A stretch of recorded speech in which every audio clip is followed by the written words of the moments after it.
So I'm going to get the obvious question out of the way first, because fans love to hate things before they ever see them. Yes. So what has reception been like since you've got the first episode out? You know what? It's been great, and I'm really happy. We're all really happy about that because, yeah, they do tend to, anything new they're going to hate, and if something changes, and I understand that. Look, my daughter watches the Fresh Beat Band, and they changed Marina in the third season, and, it took a little for her to get used to that. But so I think it takes people to get over it. But it's been great, quite honestly. Unlike my partner, Glenn, I read every review I can find, and I read every posting I can find on every website that I can find. So I read everything, just to see what people are thinking, because I'm a masochist.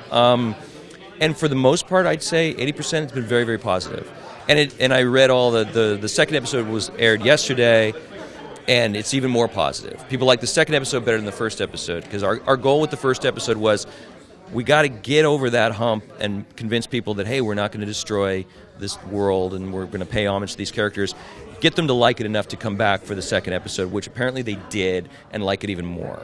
So, I think if people hang in there, they're going to see that we're not, doing anything insane with these characters that they love. We're simply showing different aspects of their personalities that we wanted to play with, because we'll never be able to compete with the ghost of Bruce Timm's original show, which everybody, by the way, brings up on the blogs. Says, how could they? Anthony Ruivavar will never be able to compete with Kevin Conroy, who's the greatest Batman voice of all time.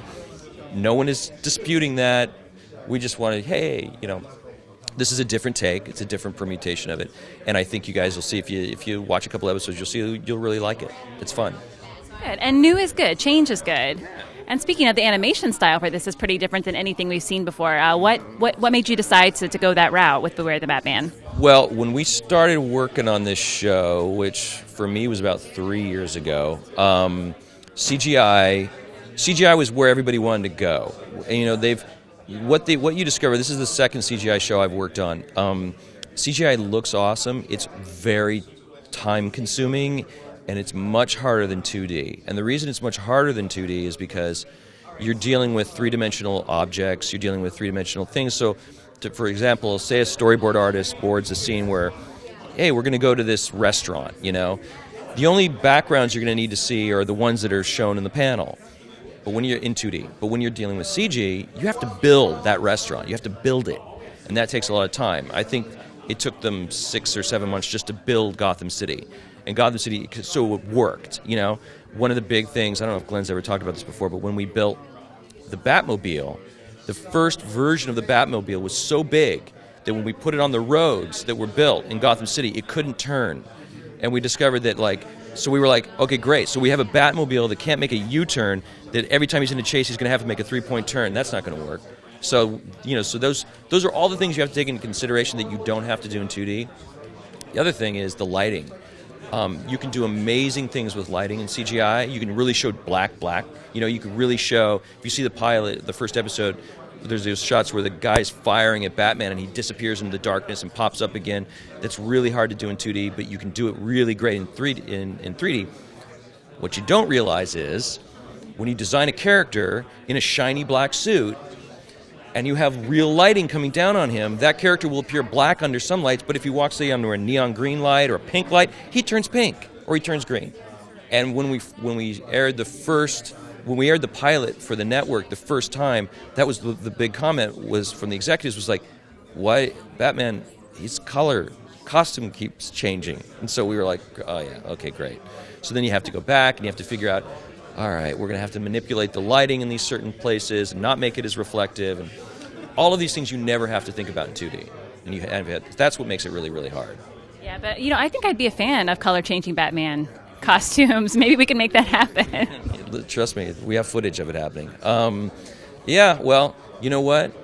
Blog about it or put it up there online, and maybe they'll let us. No, probably not. Probably not. So one cool thing about this series, too, is you get new villains that we really haven't seen before. Who are you?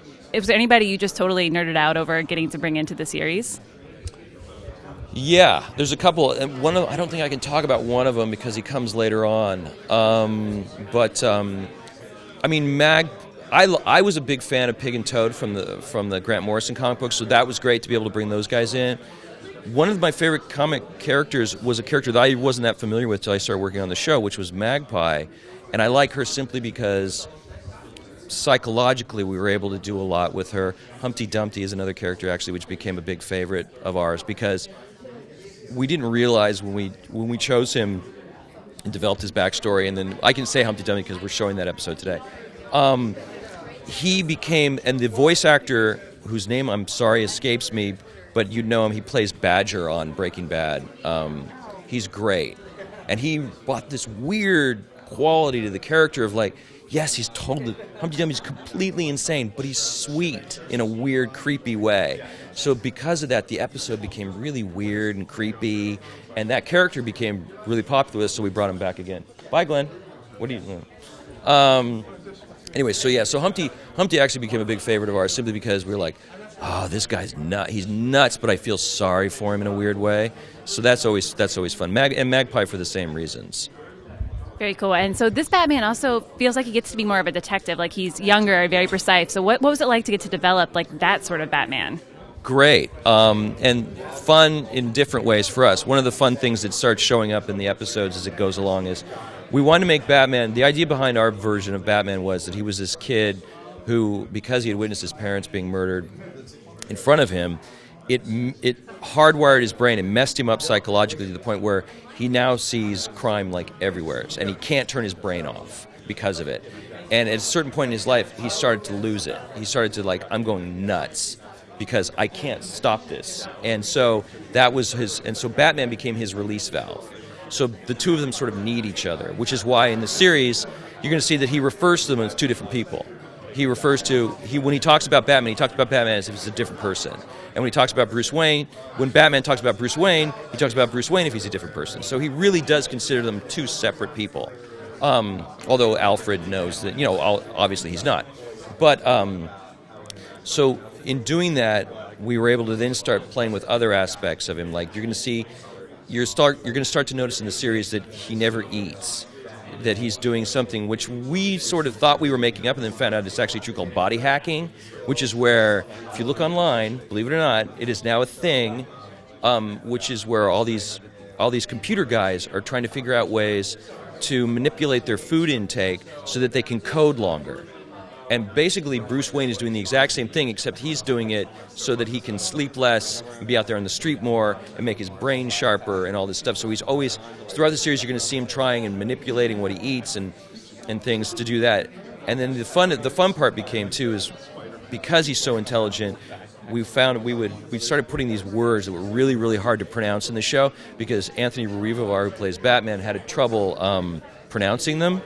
So the more bigger words we could find, the more fun we had with Anthony in the recordings. So that was for us mainly, and it drove him insane.